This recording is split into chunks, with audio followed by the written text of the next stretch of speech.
Okay, so let's talk about gear. When you first hit 60,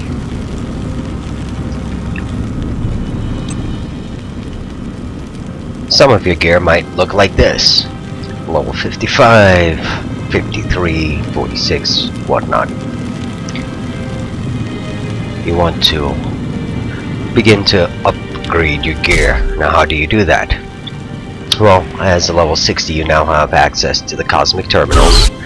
You also have access to the one-shot, the level 60 one-shots. You have access to the cosmic patrol zones, and you have access to raids. Oh, let's take it back a step. You really don't want to be doing raids in pre-60s gear. What you want to do is get your gear somewhat looking like this. My gear on Storm here, Advancing the Skybreaker, you'll notice it has the regular affixes. It has plus 50 energy damage rating, and it has a challenge bonus. What you want to do is get any gear that has challenge bonuses at the outset. That's level 60, item grade 63. You can do this by using a portal to Bovenheim. The final boss in the portal to Bovenheim does drop uniques with challenge bonuses, and along the way the mini bosses and everything else drop a lot of good things. The portal to Cosmic Dupe training sector will get you credits, which, if you're in need of them, it's a good place to go if you can get someone to take you there. Now, enchanting your gear. Once you get level 60 gear, you should go ahead and enchant it then. You simply go to the enchanter, and for slots 2, 3, and 4, it's recommended that you use the cattle enchantment, which gives you extra HP. In my case, Storm really uses the extra spirit for damage, and her uniques were upgraded to give additional health. And whenever I need extra HP, I just throw on an Insignia Valkyrie. That gives me some additional HP. As you can see here, that goes me up to 25.5k HP whenever I need it. Now, you also want to work on your legendary, but we'll get to that in a minute. The gear also has plus whatever ranks to a power. You want to understand what that means. Depending on the build that you're following, you want to get your skills as close to 50 as possible. 50 is the max that a skill can go. If you have between points invested, which in this case is 20 for Eye of the Storm, and any start tech power cubes put in your artifacts, and in this case here, plus 5 ranks to Skybreaker powers. Here's plus 10 ranks to Eye of the Storm. Between all of your gear and the 20 points placed into Eye of the Storm, it cannot go past 50. So if I had 35 points in my gear and 20 points in Eye of the Storm, all I could get is 50. I believe that it is also true that you can only get a maximum of plus 30 with your gear. So in order to max out a particular skill, you would have to invest 20 points into that skill and 30 to be effective on your gear. So it's a bit of trial and error and getting the right rolls on gear, and it takes time, and that's just part of endgame. By the Bright Lady, when you first hit 60, battle. You want to farm cosmic terminals, you want to do Bovenheim, and you want to do your one-shots in order to get unique drops. That includes Cosmic ICP, Cosmic Midtown, especially on Monday. You will get uniques. You may also get uniques with challenge bonuses. That way you can upgrade your character. You want to do as many shared quests and one-shots, as well as the Genosha dailies in order to get your hero commendations. You can get a maximum of 250, which you will spend on recipes to upgrade your items from 63 to 66. The protectors are the ones that buy the recipes that go from 66 to 69. You cannot go from 63 to 69. You have to go to 66 first and then go to 69. Now, it is recommended, or I recommend, that you buy slot 1 first, slot 5 second, and then 2, 3, and 4.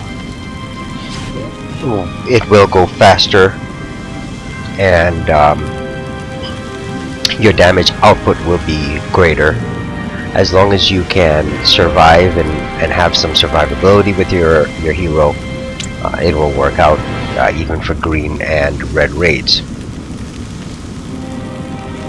Once you have gotten your 66s, you will then be able to start working on your 69s.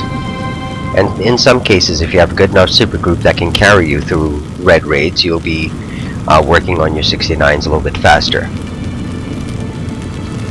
You can then start to work on getting challenge bonuses to your specific challenge bonuses to your uniques. For example, it is only 25 heroes commendations to purchase the energy or fighting challenge bonuses. It's usually one or the other that you're gonna go with based on that build guide that you're following in the forums. You will need the recipe. You will also need to buy specific challenge bonus tokens, which, let me refresh mine here. There we go. Specific will be 100 heroes or 40 protectors. Please note, don't spend your protectors on challenge bonuses until you have gotten all of your 69 recipes. So, just to go back over this again, you want to enchant all of your gear. You want to, well, first of all, you want to get all level 60s, enchant all of your gear, and then get challenge bonuses. It takes time. The next thing you want to do is work on your legendary. You may not be able to afford an item grade 80 legendary at first, so you start off with the item grade 70 legendary, which is located here with the legendary vendor in Odin's Palace. Here you can purchase a legendary for your hero with 300 Odin marks. Great thing is that you can sell it back once you're ready for the level 80 legendary to get those 300 Odin marks back. If you do get the level 80 legendary, you will pay 1000 Odin marks for it, but if you choose to sell, you will only get 800 Odin marks back for it. So make sure you choose the right one when you get to that point. How do you get Odin marks? You do the daily quests, the shared quests. You can also do legendary quests. You hit L, legendary quests. You can continue to do legendary quests. They will have daily bonuses available that will drop Odin marks. It also helps I if expect the you already have a event plan for which is this? currently going on is the Odin's event, you have extra chances of Odin Marks to drop. Once you have started working on your legendary item, you also make sure that you're working on your reputation, which is located in Hammer Bay. Hammer Bay NPCs here are the daily and the weekly NPCs. What can I help you find? You get reputation, and the more reputation you get, the more things are available to you at the Quartermaster in Hammer Bay. You will notice that Protector's commendations are required to purchase the recipes to upgrade the medallions and the insignias. Once you have a full 69 recipes for slots 1 through 5, then worry about purchasing the medallion first, because if you have a supergroup member that has this recipe, they can upgrade your insignia for you and trade it back to you. As long as it's not bound, they can upgrade it and it's still tradable up until the point where you can afford that. So then you can have your medallion at item grade 66 and your insignia at 66. Getting the right ring, the right Euroforged item, I hope with your skills are as the sharp right as your recipe. charms, Gambit. those things take time. Some of the recipes are drops that you can, some of them you can buy. Getting the correct relic is also important.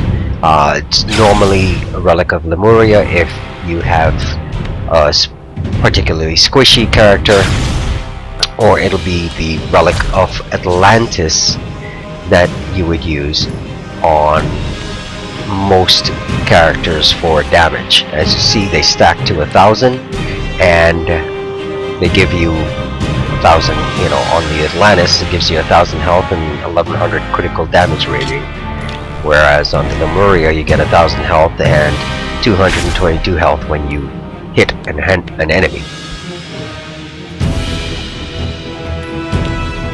Now, that's the gear and medallion insignia. Artifacts. Your builds will have specific artifacts that are recommended best in slot, but a lot of the good builds out there will also suggest alternative artifacts until you can get these.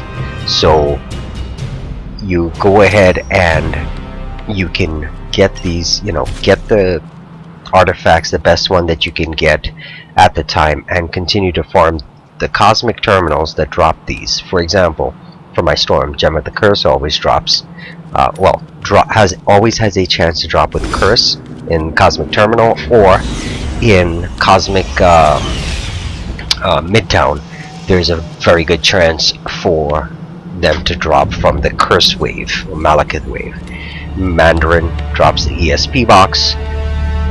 Juggernaut drops the Black Tom's Shillelagh, I don't know how to pronounce it. And Doom drops the Hand of Doom.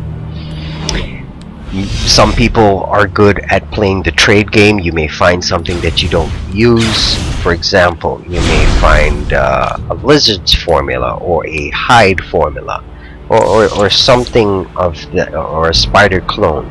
These are examples of those. Or Sacred Right Gorilla Necklace, something that you're not using that you could trade for your hero. I prefer to just go out and farm the items myself, which it does take time. There's no guarantee, but with persistence, it helps. And that's about it. You go ahead and gear up your character to be able to do first green raids, then red raids for Muspelheim, and you can then move on to the Axis raids. One of a really important thing that people do miss, your ultimate. Your ultimate is a game changer because it usually affects your signature, and vice versa. At level 10 on your ultimate, it's a game changer. With the Omega system, having max Omegas, it's very doable in a short period of time, especially if you are taking advantage of the events that are currently running and collecting EXP at a good clip. For example, right now there's Omega, there's the Odin event as well as Avengers Boost. If you are on a hero that is designated an Avenger from the Avengers movie that is currently out, you get a server side 50% boost on top of everything else. So here you have Black Widow, Captain America, Hawkeye, Hulk, Iron Man, Thor, and Vision. Now, any one of these characters will get 50% more XP, but it's also giving you Omega points. Those XP, the EXP also translate to Omega points. And playing with one of those characters would be smart in order to maximize the amount of EXP you're getting to max out your Omegas. And trust me, it's a game changer. Here we have the Power Cosmic, which you get from Moondragon as a legendary, and it's simple. You know, you get the legendary. The ranks 1 through 5 are grayed out. As you get an EXP, you unlock each rank by rank. And I think, you know, that's about all really for gear. There, you know, just really go on the Marvel Heroes forums and take a look at different guides that are out there. There are usually 2 or 3 top guides out there, and there are various guides, and one of them will match pretty closely to your playstyle, and you can use them as a guide. You don't have to follow them verbatim. You can adapt them and mold them to your playstyle, and as long as you're having fun, that's really all that matters. And if you have any questions or comments or whatnot, just place them in the comments section, and I'll be happy to respond or address any questions that you do have.